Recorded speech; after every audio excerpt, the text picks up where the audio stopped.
اچھا ایک اور مسئلہ پیش آتا ہے کہ اگر کفیل کے لیے چاند ثابت نہ ہو لیکن اولاد پر ثابت ہو جائے،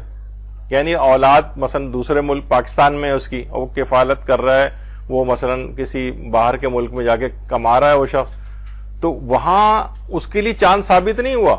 لیکن یہاں والوں کا چاند ہو گیا مثلا، تو پھر کیا یعنی کس کے مطابق جو ہے وہ نکالے جائے گی زکوٰۃ فطرہ؟ یعنی جن کا وہ فطرہ نکال رہا ہے ان کے نزدیک تو چاند ثابت ہو گیا ہے، لیکن وہ فرد جو کہ فطرہ نکالے گا اس کے نزدیک ابھی چاند ثابت نہیں ہوا. تو اس میں اس کا اصول یہ ہے کہ کفیل کے لیے چاند ثابت ہونا چاہیے، جن کا فطرہ نکال رہا ہے ان کا چاند نہیں دیکھا جائے گا، یعنی جو فطرہ نکال رہا ہے اس کے مطابق چاند ہونا چاہیے. اسی طریقے سے مثلا اس نے کوئی وکیل بنا دیا اپنا کہ بھائی میری طرف سے فطرہ نکال دو تم، تو فطرے کی ادائیگی میں موکل کے شہر میں چاند کا نظر آنا معیار ہے یا وکیل کے شہر میں، یعنی جس کو اس نے وکیل بنایا ہے وہاں چاند نظر آ جائے، یا موکل جس کے اوپر واجب ہوگی زکوٰۃ فطرہ وہاں کے مطابق؟ تو اس میں بھی واضح ہے کہ موکل کے مطابق جو ہے وہ چاند اگر وہاں نظر آ گیا تو اس پہ واجب ہو جائے گا، چاہے وکیل کے شہر میں بھی نظر نہ آیا ہو جس کو اس نے ادائیگی کے لیے مقرر کیا کہ تم میری طرف سے نکال دو. تو وہ جس ملک میں ہے وہاں کا نہیں دیکھا جائے گا، بلکہ خود موکل یعنی جو نکال رہا ہے، جس نے وکیل بنایا ہے اس کو نکالنے کے لیے، وہ جو کفالت کر رہا ہے لوگوں کی، اس کے مطابق چاند کا نظر آنا چاہیے.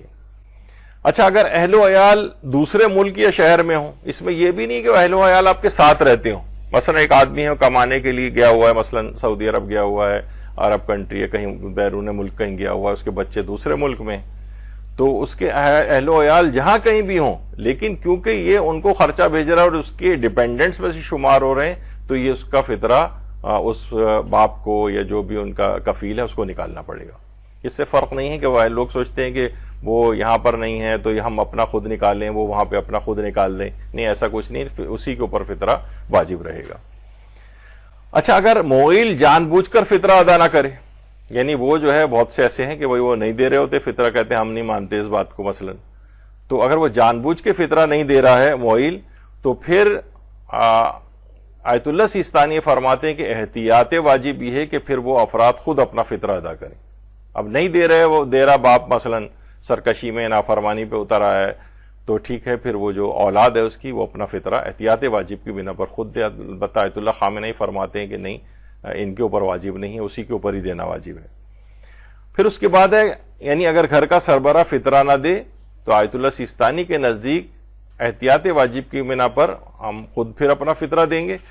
اور آقا خامنہ کے مقلد ہوں تو ان کی کوئی ذمہ داری نہیں ہے. یعنی احتیاط واجب کے طور پر اپنا فطرہ خود نکالیں اگر گھر کا سربراہ فطرہ نہیں دے رہا ہے.